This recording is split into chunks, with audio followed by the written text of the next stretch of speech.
Hey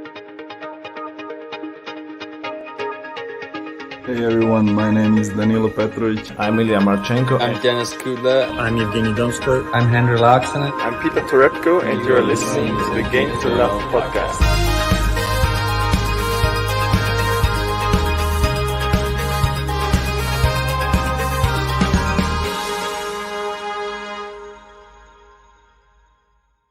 Hey, welcome back, tennis fans. Hope you're all doing well and you've recovered. If you've been watching the Euros, if you're English, hopefully you recovered. And, if you're a tennis fan in general and have just managed to get over what was quite an amazing 2 weeks of tennis at Wimbledon. We waited 2 years to experience it, and we got to experience something historic at the end of it, which is Novak Djokovic winning his 20th Grand Slam title and leveling the playing field with Federer and Nadal, but should be noted, winning his third Grand Slam of 2021. And joining us today, unfortunately, JG is a bit under the weather today, so he's not joining us on here, so wish him well. John Silk, though, he's been traveling around Europe. How are you doing, my friend? Yeah, I'm great. I've missed you guys. I couldn't really tune in to you guys at all during Wimbledon, but obviously I was keeping abreast of it. I was also on Friday, I was in London. There's a big screen in Victoria for those of you out there that are familiar with London. There's 2 or 3 locations around London where they have the big screen up. I was desperate to get tickets for Wimbledon itself. Again, for those of you that recall me managing to get in on the French Open party, unfortunately, I couldn't quite manage to do a Barty party or to join the Djokovic final. Actually, no, I'll mention it later because we're going to come across some highlights. And I've got a surprise for you, Ben, about in one of my list of highlights that we did just speak about briefly. But I've got a one up my sleeve that I didn't mention in the preview. So anyway, but no, it's been great. I mean, as you say, back 2 years felt like a long time, and it was kind of sad last summer, right?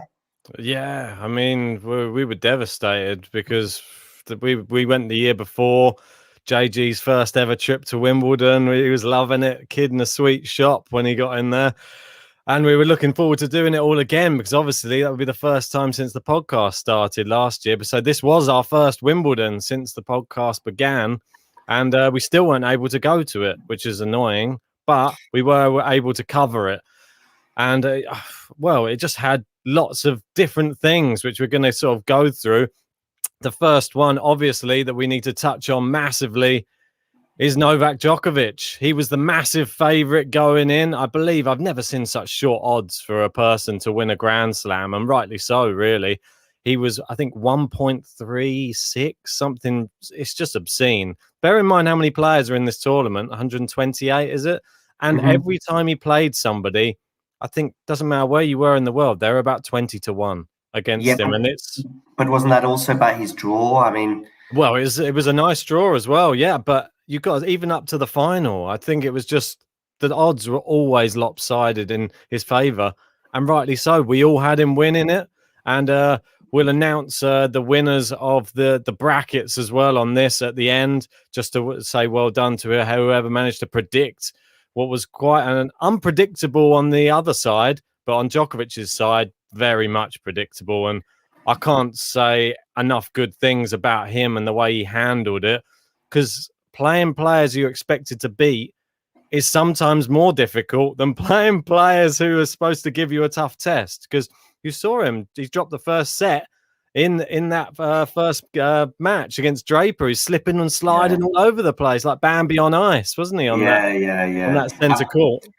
I mean, of course, he made fun of it in a way, and quite a few times there was a few memes flying around that he was very happy to retweet of him doing various stretches as well as a few slips, as you mentioned in that opening match. I saw one of him that he retweeted, I think, or he tweeted of him. There's one of him doing one of his famous stretches, and I think he joked with Coco Gauff about welcome to the Spider-Man party kind of thing. And there were other memes of him climbing Big Ben and a few other famous London landmarks with the stretch. But I mean, hats off.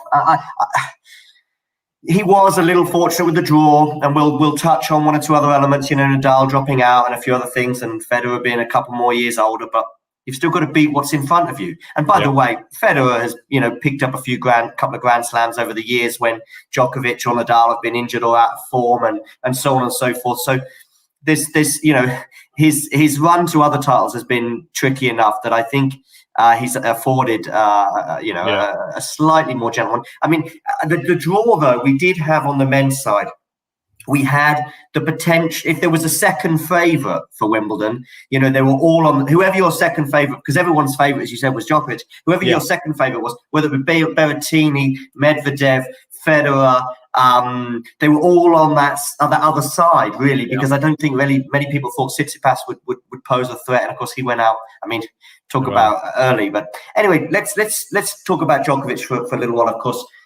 20. But I think you're right. I think the big thing for both him and the fans is this potential. I think it's unprecedented Grand Slam, because I know Rod Laver, for example, and one or two other men have done it, but they've done it when 3 out of the 4 surfaces were grass. And I think it's a very different dynamic today. And also back in the day, 40, 50, 60 years ago, they didn't travel so much. So certain players wouldn't always be appearing at all the slams. There's nothing like that now. So if he was to pull off the Grand Slam this year, or winning all 4 majors, and of course there's the Golden Slam as well. These are just astronomical figures we're talking about. I know, it's just the one thing, and I know that there's been, even during that final, there was a lot of people getting on my back, because I'm just sort of watching it. I'm wanting to see history all the time, and people saying, "Come on, why are you not cheering for Djokovic more?" The same way that JG's cheering for Berrettini, and I'm just watching it. I'm just sort of absorbing it, because I just want to see him get to the stage when he got to 2 sets to love up. There's something. Now he's in the driving seat. It's near on a foregone conclusion. I said whoever wins the third. When it wasn't 2 sets to love up. When he was 1 set, when it was 2 sets to 1, I said whoever wins the third set wins the match, and that was my thought from the beginning of the match. Doesn't matter who wins it. That is the person for me who's going to win the match. I thought Berrettini would only go 2 sets to love up, and then he'd probably lose in 5, or he would win the first set and Djokovic would win in 4. And that was what happened. There are kind of 2 turning points or key moments for me in the match. I think Berrettini's slow start, despite him still winning that first set, meant that he was kind of playing catch up in that first set. I think he was super nervous for the first 6 or 7 games, where it was 5-2 down, of course. Now, don't get me wrong, a remarkable response to end up prevailing in that first set. But I think if he doesn't have that slow start, then suddenly, he's maybe a set up and maybe even a breakup or 2 or whatever in the second set. And you're then looking at a real match on. But because of that slow start, in a way, things shift. So I think that's huge. You can't just turn up in a Wimbledon final and not be on your game for the first 7 games against somebody like Novak Djokovic, because he'll. So excellent that he came back, and excellent that he won it. But the other key turning point was just the first 2 games. 4 games to love up Djokovic was in that second set. But once, I think Berrettini had 40-15 on his own serve in the first game of the second set, but ultimately ended up losing his serve. Well, it's only his first serve in the second set. I think it was the first game of the second set. And once you lose your serve to Djokovic, it was.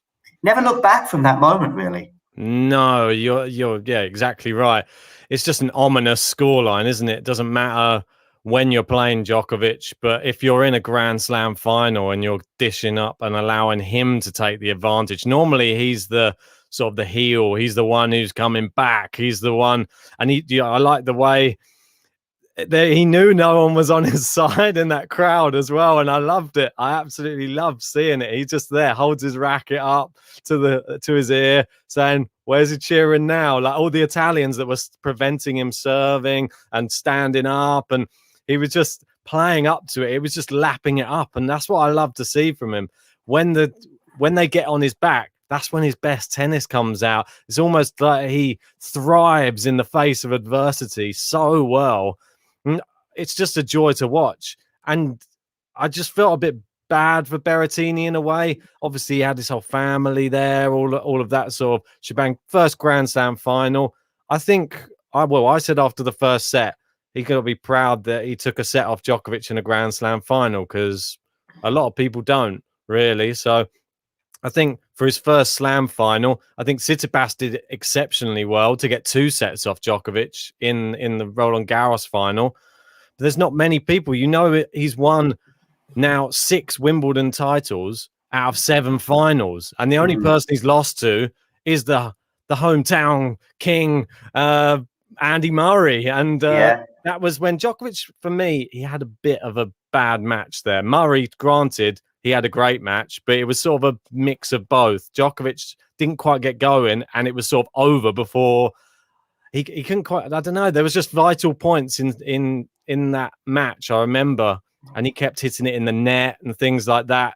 Other times, like now, I don't think you'd see that from him. He's the real deal. He's the grinder.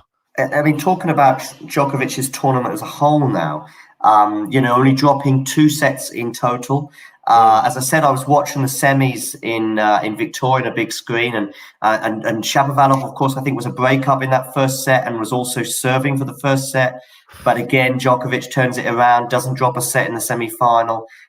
15 unforced errors in that semi-final. I mean, I even felt, you don't always know without checking the stats, but I said to my friend who was watching that semi-final with, I said, the thing is, every time the ball is in a sort of semi-tricky position, you know it's coming back, and you know it's coming back with venom.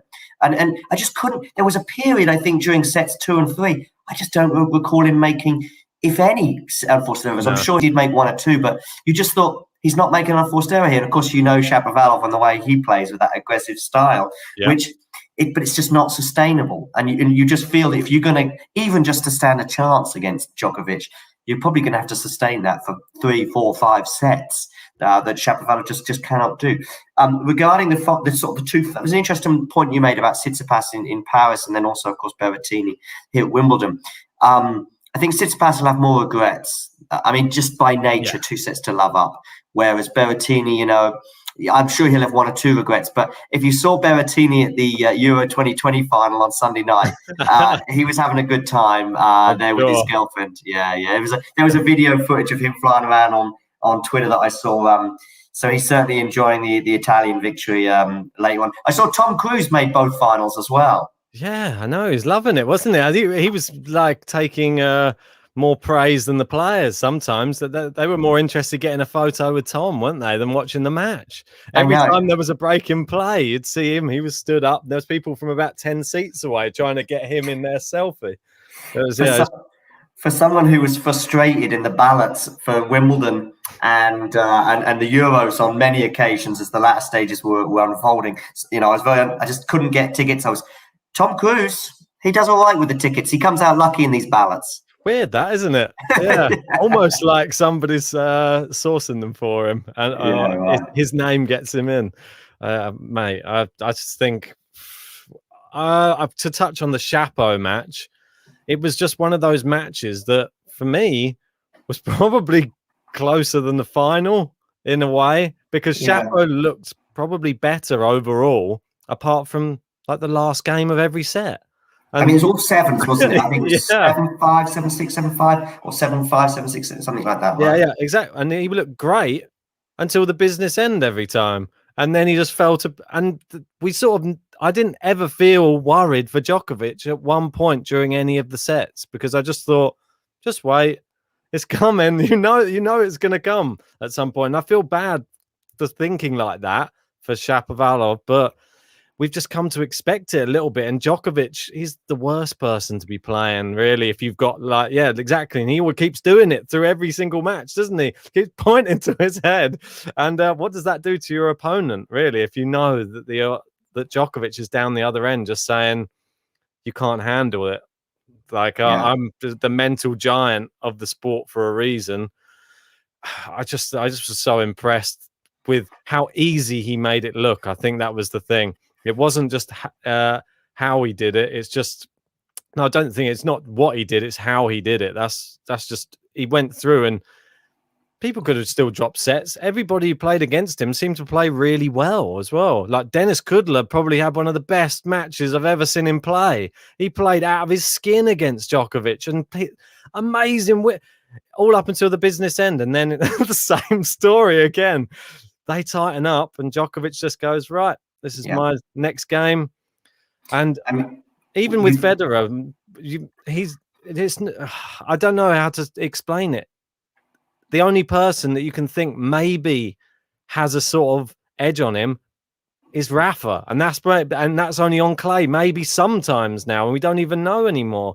This is the thing. Now he's beaten him at Roland Garros again and taken the title. Is there going to be now more belief in Djokovic next time he goes to Roland Garros and thinking, well, now I've got your number, mate? But I don't know, mate. It's just it's a scary prospect for the rest of the tour. The fact that he seems to have everybody's number, and I'm not sure who's the next. There's part of me that thinks the only person that can beat a Djokovic is a young, inexperienced, no nerves, going out there, plays the game of their life. That's the type of person, like a Rosal versus Nadal style match where everything flies in. Or even a Federer Sampras of 2001. Yeah, exactly. Is there somebody who's just joining the tour right now, or perhaps recently joined the tour, a Sinner or somebody like that, of that age, or perhaps even somebody from, not the next generation, but 1 or 2 years younger even than Sinner, that's just going to beat Djokovic at the Australian Open, for example, which is his turf, a bit like Sampras's turf was Wimbledon centre court. Is there going to be a fourth round defeat or a quarterfinal defeat for Djokovic?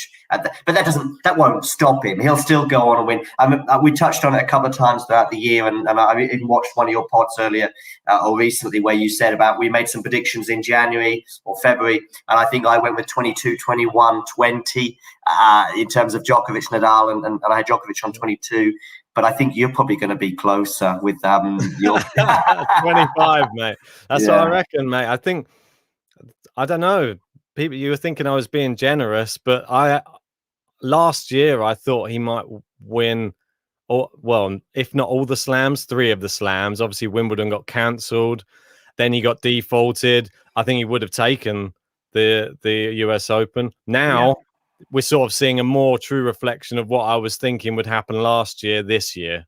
And that's, I'm not that shocked. And especially, it's sort of like the doors are opening up for him.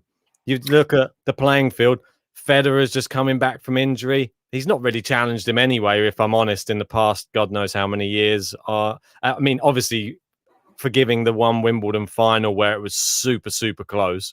But other than that, it's not really been much of a challenge. Obviously, we saw him in Australia when he straight setted him.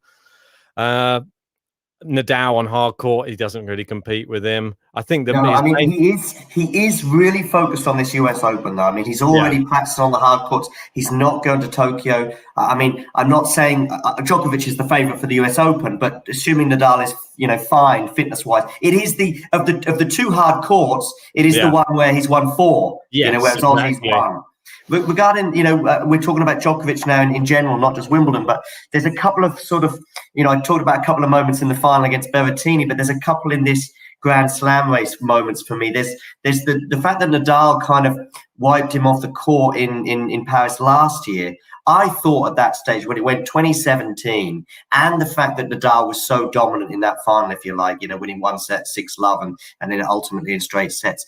I thought after that final, I think Djokovic's moment for winning the French has gone. That's what I thought in October last year. I know. And so I thought, and we've got 2017, Nadal's going to win 1 or 2 more French. Djokovic will keep picking up Aussie Opens, but who knows what will happen with these young guns. I didn't see this 3 in a row. And the second thing I want, so basically how wrong I was about that French Open prediction from October last year and thinking that's it for him. I think there's even a more minute moment in this, which we'll look back on, I think, in 5, 10, 15, 20 years. We'll look back on that 3rd set semi-final against Nadal, and perhaps even just those last 2 or 3 games where Nadal had 1 or 2 set points, including facing a second serve, and then, of course, that tie break where he made a couple of really bad errors. And that tie break, I think, was a sliding doors moment, or it was a defining moment in that Grand Slam race, and it propelled Djokovic to another level, which I think will now end up seeing him probably comfortably win the Slam race, which I would never have said in October of last year. I know, it's pretty mad, isn't it? How things turn around from one. And I think that's the main one. The French Open, it was almost like he broke Nadal, and that was the thing that it looked like. To see Nadal in physical pain after playing Djokovic, that is sort of, I don't know, music to Djokovic's ears, or just to his eyes, really, when he just looks across the court and you can see that your opponent is actually struggling physically because they can't keep up with like how long all the rallies are going, how much you're always having to play another shot. There's another set. It's always coming back. And he doesn't ever look like he's in trouble, ever. He's just like, oh, well, I'll go and sit back down again and wait until the next set. I'll just go and sit back down again and wait until the next game. Don't worry, I'll push you to juice on the net. There's always another opportunity for him to come back into it. And when you saw those wraps get cut off of Nadal's feet, you just thought, oh, no, this is... And then after that, he couldn't really run. So he hit a few winners, but once your movement's gone against Djokovic, I think it's game over. So yeah. And on Nadal's backyard. So what more can you say? But hats off Djokovic. I mean, and then Wimbledon, you just got to beat who's in front of you, and he never looked in doubt. I mean, how much of a compliment can you pay to someone that just never looked in doubt? Well, exactly. And I think well done to everybody who had Djokovic winning the bracket. I think it was pretty much 95% of people in the draw challenge. Sorry, I haven't gone to the live chat as much today. I know JG's a lot more on the ball with that. Thanks everybody who has joined us for this post-Wimbledon Djokovic 20th Slam podcast. Don't forget, hit the like button if you are in here at the moment, or if you're watching it afterwards as well, and subscribe if you're new. Just go and have a look at some of the comments here. We got Stripe Steel saying Federer, Nadal, Djokovic are still tied, so the GOAT is still a toss-up as of now. For me, I know they're all tied, but who's been winning more in the last 10 years? I think that's the key. And who's the youngest? It's Djokovic. So and the fittest too. I mean, listen, well, that's the key. We're not having a go at Nadal or Federer here, and age was certainly with Federer, and style of play with Nadal, and there is a few months difference, but who just looks as fresh as a daisy, no matter where we are, whether it's the final against, he had that grueling match against Nadal on the Friday, and he's 2 sets to love down in the final on Sunday. That's mad. No problem. And sort of the signs were a little bit there from Rome, weren't they? When he had the match that ran over 2 days, didn't he? And then managed to finish Tsitsipas off even from being the set down. Then I think he was 4-1 down in the second set. Still managed to come back and beat him. That type of mentality, I think, when that's on show this year, he's been doing it time and time again. And mental giant and just physical. Like, I think that's the key thing. When you've got it up there and your body doesn't give up on you, and you've got the shot selection that he has with the variety he has, just consistent tennis. And the one thing that we saw in this Wimbledon, the main thing that won the tournament for both men's and women's, the most consistent player won. And Ash Barty, have to say, take your hat off to her, because her one was slightly more of a struggle, I'd say, because I'd say she sort of tightened up in that final against Pliskova. You got to take your hat off to Pliskova as well, because I didn't even have her going past the second round. And the fact she got to the final and played some great tennis along the way, well done to her. I'm hoping she's actually back now.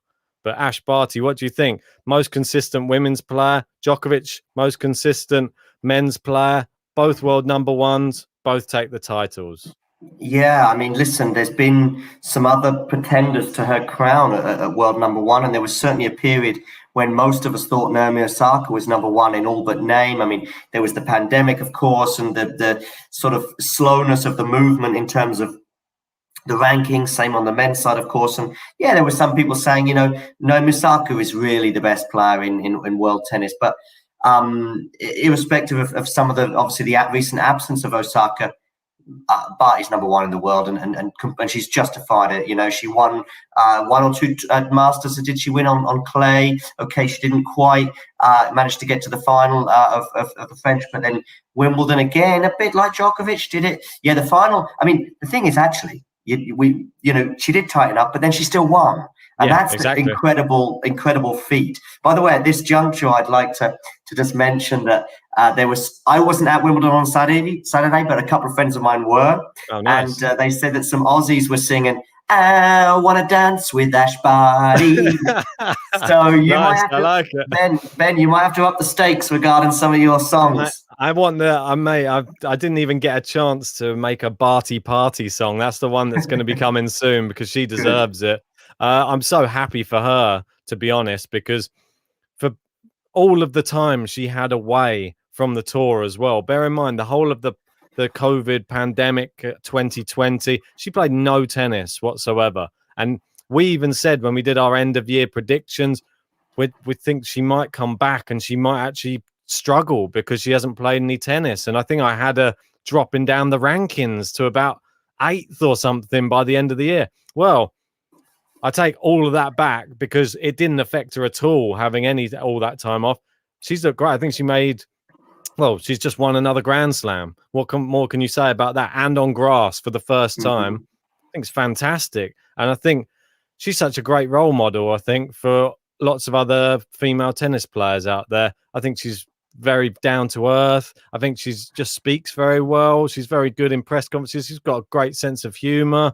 And she shies away from the limelight as well. I think that she just does everything very, very well. She's super consistent. She's got one of the best serves I've seen from any woman for being 5'5".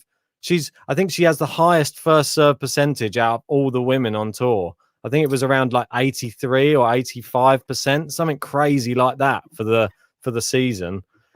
I mean, when you're serving those sort of statistics, you deserve to be world number one. It reminds me a little bit her sort of service style of Roger Federer, really. At his peak, it's just that same service action. It's up, boom. It's just so accurate every time. It doesn't have to be the fastest, but it's accurate.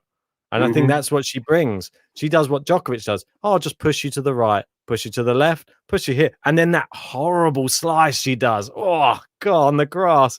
It goes that far over the net, like a millimeter, and it skims off the surface and doesn't even bounce, doesn't even give you a chance. It's been 2 years without a grass court season, so it's.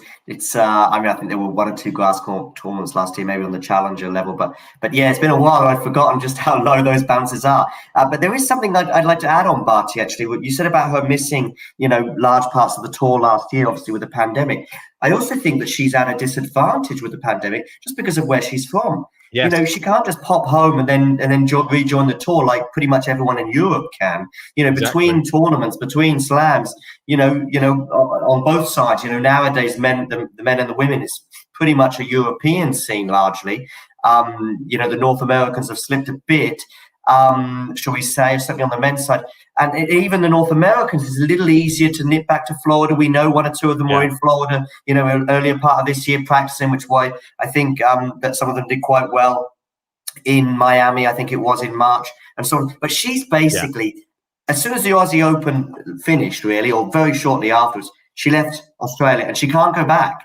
And so there must be mental and physical and all sorts of other pressures that she's had to deal with. So I think hats off to her and great job. Great job, mate. Yeah. So I wanted to go through, obviously we've only got so long to go through a few of the Wimbledon highs and lows that we've had over the course of Wimbledon. Luckily, there was more to put down in highs than there was in the lows. I mean, I'm sure if we keep thinking, we can think of more low ones, but let's just try and keep it more positive. So we've obviously had the main highs, which were Djokovic's 20th Grand Slam, obviously leveling with Federer and Nadal. That one top of the list and on course for the calendar year Grand Slam, which is fantastic. And hopefully he's going to the Olympics. Not sure, but if he's hopefully he is, and he gets that Golden Slam. That's what I'm hoping for. Barty winning, that's on a par, I'm guessing, for her to win another Grand Slam, her second one. Second, I had Federer actually justifying why he pulled out of the French Open. He actually made a good run. Quarterfinals, I think he could be happy with, to be honest. I didn't expect him to go as far, I don't think. It was a tall order, considering he did well on the clay, but there's part of me that thought the clay court, actually the slower tennis suited him, maybe just coming back onto the tour, getting a bit of a feel for it. Do you think he'll be back next year, Ben? Yeah, but for me personally, I think quarterfinals is max really now. I think by the time you hit... Is it okay to suggest that maybe he'll come back next year as a goodbye? I mean, he was asked about it this year. I think so. And I think there's nothing wrong with that. And if that goodbye ends up being a 2-week goodbye, a 10-day goodbye, a 2-day goodbye, or whatever, give him a wild card until he's 50. For me, I don't mind, mate. Literally, I think when you're that much of a legend, if you're a Nadal, Djokovic, even if you're Andy Murray or Federer, I think if you're still playing and you're still active, these players deserve it. At the end of the day, what they bring and the eyes they bring to the sport. I think if you're still competitive and you can still beat a few players and go a few rounds, it's going to just lift everybody in the tournament. So, and every other players feed off that energy as well. So it helps to have those players there for me. So 50-year-old Federer still playing at Wimbledon, I'm down for it. I think the crowd would actually as well. And also mentioning Andy Murray there, I think is a great lead into my high, if you like. It's a kind of a mixture of things to mention my first big high, if you like, which was having Wimbledon back after a 2-year hiatus, having a crowd, of course, and as vociferous. I think it was even more special that first week. And Murray's run, obviously, Raducanu as well, and we're going to touch on her a little bit shortly, I know. Yeah. But Murray as well, and those first 2 matches that he won, I think one was 4 sets, one was 5 sets, one was against Bashalashvili. Am I getting the pronunciation right there? Which is admirable. One where he's a decent player, and so that sort of that's the crowd, they were really loud. It was actually a particularly special Wimbledon, especially in that first week when everyone was really enjoying the party and so many other elements that were just great to be back almost. We still don't know what's going to happen with this pandemic. We just got to make the most of it while we can, because who knows what will be happening in 6 months from now. But for now, at least, we could enjoy a grass court season, and Murray's run was great. And I think it would have been, again, I couldn't go in that first week, but, arguably it would have been more fun to go in the first week of the men's than the second. And we'll touch on that as well in a minute. But great to have tennis back. Definitely, mate. I agree. I think the first week, when you get a few of these older players now entering into the draw and they're entering in random places, you get some interesting first round matches, and they can be quite exciting, especially if they're home favourites as well, like Murray and that 5-setter against Oscar Otte when he came back from 2 sets to 1 down just to win in 5. I think that probably finished him off, to be honest. And then against Shapo was just a level above, and Shapo got to the semis, so I don't think you can be too mean to Murray. He gave a good showing. Will he be back next year? Hope so. Hopefully he can get some more tennis under his belt, but I don't think we're going to be seeing that much of Murray. Hopefully he can do a few tournaments here and there and just get another wild card next year, and we can just see if he can progress a little bit more. Next on my list, we sort of touched on that already, which was the revival of Karolina Pliskova. I thought that was really great. I think Hurkacz and we haven't mentioned, Hubert Hurkacz making a semi-final and Shapovalov making a semi-final. I think Hurkacz we need to really speak about, because he had 2 incredible results. He beat Roger Federer and Daniel Medvedev back to back. I mean, not many players can say that at Wimbledon as well. And he bageled Federer at Wimbledon. I don't think hardly anyone can say that, which I think he was great. I think for Polish tennis as well, obviously we've got Iga Świątek in the women's game, and now we've got Hubie Hurkacz, and he's going to be, riding high. I'm not sure what his ranking is now. It's probably, is he into the top 10 now? I'm not sure. I'll have to have a look. 1 second. Just bear with me. Yeah, no worries. I'll sort of fill the hours. Yeah, Hurkacz great. 11. Sad for Federer, but I actually had Medvedev getting to the final on the men's side. So beating both Medvedev and Federer back to back, incredible. Yeah, really great. And he just had a great run, really. He didn't have, I wouldn't say the easiest run. He Musetti, Giron, Bublik, who can be sometimes a handful. But then I was just impressed he was 2-1 down against Daniel Medvedev and pulled it back. Just really good. And I thought Medvedev was looking great. He just won a tournament on grass. And Hurkacz came into the tournament after losing 6 straight matches. So I don't know, form out the window. And he just suddenly, I said to JG, you want to just be worried about somebody like him who last time he played at Wimbledon, he took Djokovic to 4. And that was sort of a sign to me that he's sort of at home on there. It wasn't like it was, it's a lucky 4. He's good and he can serve. When he's serving well, he's a handful, and he can grab a tie break against anybody on the tour, I think, on grass. You're talking about Berrettini, so yeah. His record in tie breaks is really impressive, much more even than Djokovic, and we know how good Djokovic is in tie breaks. Yeah, Hurkacz. Sorry, I'm getting distracted with Berrettini, but yeah, Hurkacz, sorry. But yeah, so Hurkacz, yeah, I mean, listen, both him and as you said, Shapo on the other side of the draw.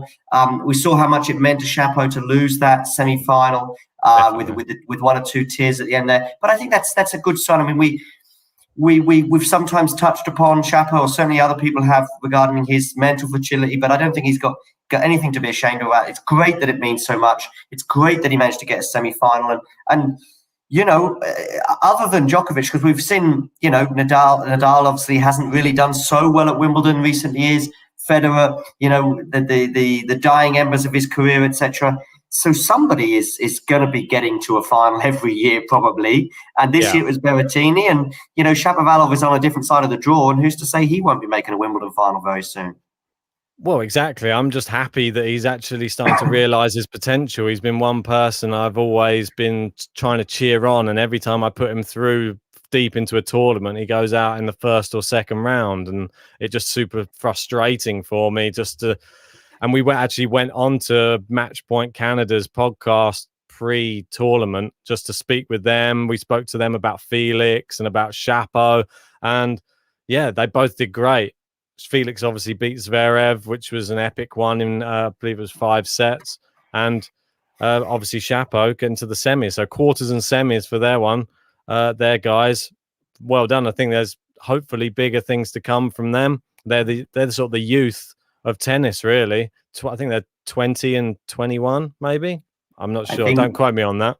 I think at this juncture, Ben, if you don't mind, talking of youth, I think we have to talk about Raducanu. Mate, definitely we do, because she was the surprise package. She was the beacon of light, let's say, for British tennis. And it was just lovely to see. I mean, we did a podcast on her saying, who is Emma Raducanu? And it was a name which we'd known of, but we hadn't known of on any big stage. She had only played, I think, one main draw WTA event and played one match, and I think she just lost it to I believe it was Harriet Dart, another Brit. And other than that, she'd played no main draw tennis. She's only been playing in ITFs and things like that. And just to see her, the level of tennis that she played and brought to the big stage was quite incredible. I was blown away that that is somebody when they realize their potential. I've seen it in other sports before where there's been players, or let's say, I always use UFC as another an idea of where you start to see somebody, they get thrown in the deep end, and then you just say, oh, and they're up against somebody they're expected to lose to, and they're a massive underdog, and they put on the performance of their life and they beat them. And then the world wakes up to them, and then they've realized their potential, and then they continue to play at that level. And look who she was beating.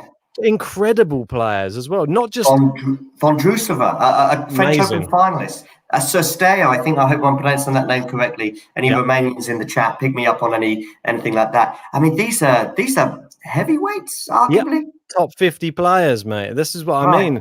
She beat Diachenko. Vondrousova's actually, she was hitting with as like a hitting partner, like a practice partner before the tournament. I bet she was thinking, just entertain this young Brit. And just straight sets, by the way, straight until she went out the first 3 rounds. Straight sets, a breeze. 6-love in the second set against Diachenko, 6-2, 6-4 against Vondrousova, and straight sets as well against Sestao. And I was just, I mean, we did a watch along for her 4th round match against Tomljanovic, who, credit to Tomljanovic, she didn't let the occasion get to her. The whole crowd, everybody was on, apart from Berrettini, he was on Tomljanovic's side and Tomljanovic's team, but everybody was on Raducanu's, and she still played well in the first set. She had breakpoint opportunities. I think the whole occasion just got to her a bit, and she admitted that. I think in an interview the following day, she did say that. And I also saw a very interesting tweet from Marcus Rashford, the young English footballer, who said he had the same thing happen to him at the age of 16 in a friendly match against Wales. That he had a similar situation and couldn't carry on. And you're going to say on Sunday. Yeah, well, you could say that as he was walking up to take that penalty. But, I know. And I'm sure you and I could both elaborate that up to a great deal, but perhaps that's for a different podcast. But yeah, these things can happen. Hopefully she'll learn from the experience. In fact, I think she pretty much said she will. And it's a great start, if you like, to her Grand Slam tennis career, and long may it continue. If only there was more grass court tennis to be played after a Wimbledon. I don't think there's many tournaments that are still running that are grass court, and you're probably back onto the hard court. But no doubt everyone's going to be talking about her. She's up to 179 in the world now. I think she's halved her ranking after that event, which is fantastic.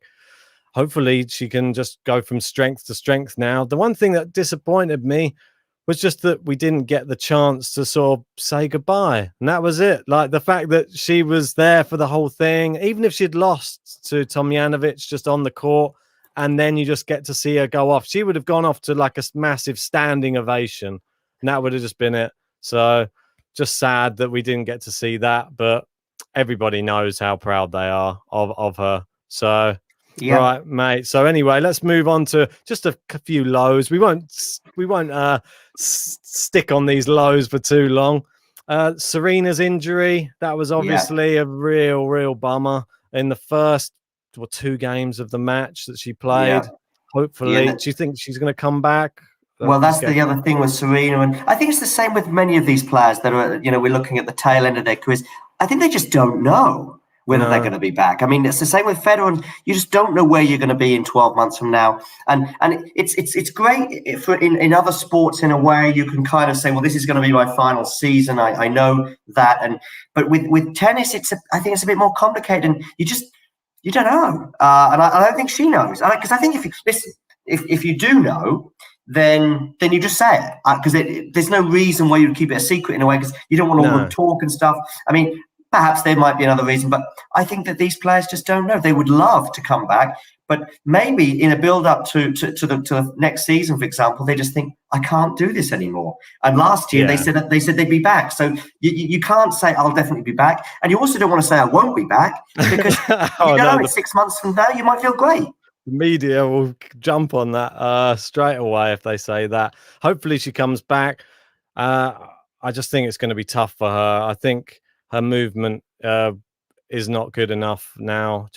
She's got the power, she's got the ability. It's just she doesn't have the movement anymore. And there's so many. I mentioned the word heavyweight a bit earlier, but there's so many now. So even when Osaka's not there or Halep isn't there, etc., there's still another half a dozen you've got to get out of the way. Gone are now the years where even an off form Serena could still make a Grand Slam final. Those years have gone, unfortunately, just because the competition is so great.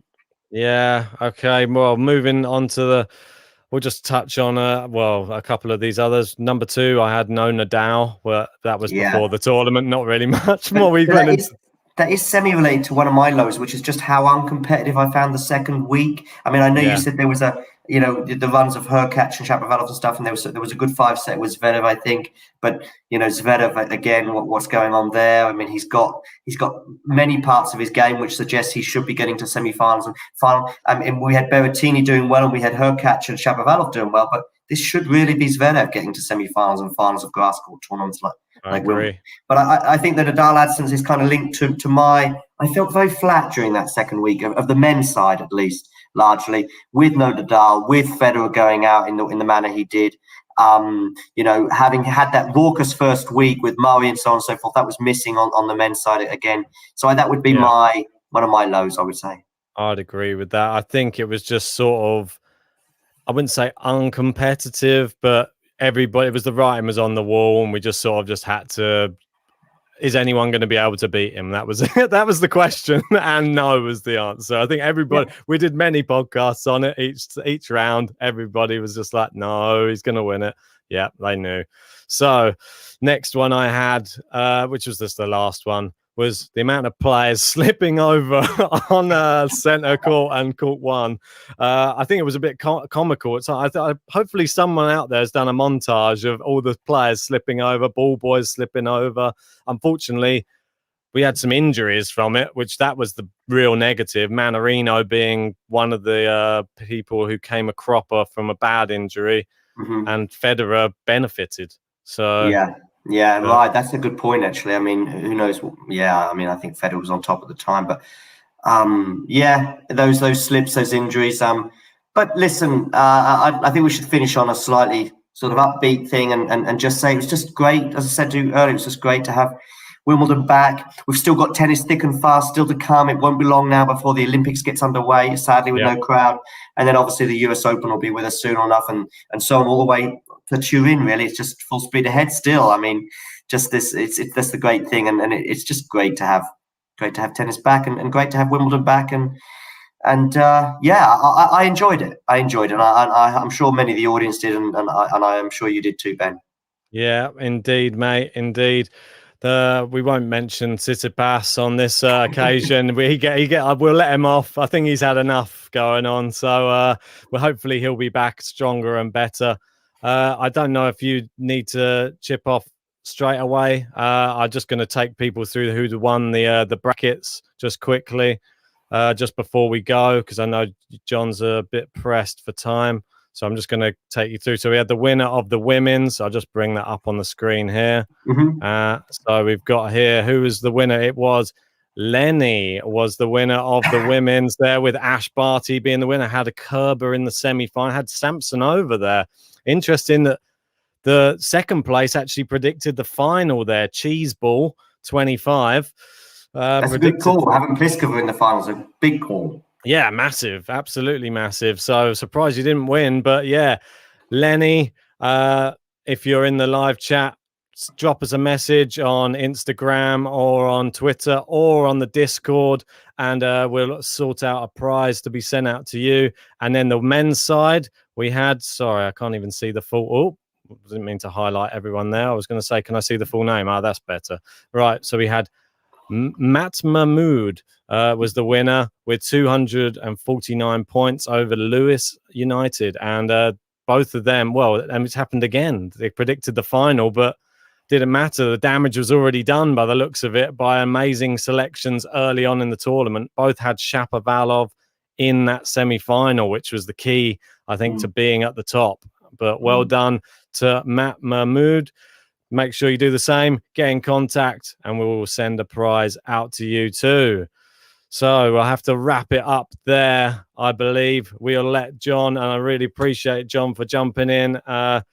We wish JG well. Hopefully he'll be back in full swing and feeling better in the next couple of days, and we'll bring you some roundup of what's going on around the tennis tour this week, because there's about 5 tournaments going on. Sorry we didn't get a chance to do the draw preview.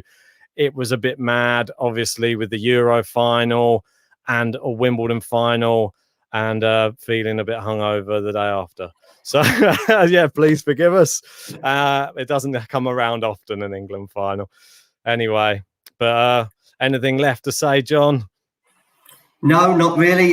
Sorry about my absence in recent weeks. Just been pretty busy, as we mentioned earlier. And as I say, just full speed ahead. Looking forward to the Olympics now. And pity there won't be a crowd, but will you do some watch-alongs during the Olympics, do you think? We will indeed, yeah. We'll be trying to follow this Djokovic Golden Slam the whole way. Can he do it? And will there be anyone there who can compete with him? But I think we should end on congratulations, Novak Djokovic, 20-time Grand Slam champion, level with Nadal and Federer now, and surely only a matter of time until he becomes number one. Anyway, take it easy, guys, and we'll see you on the next one. Don't forget, like and subscribe.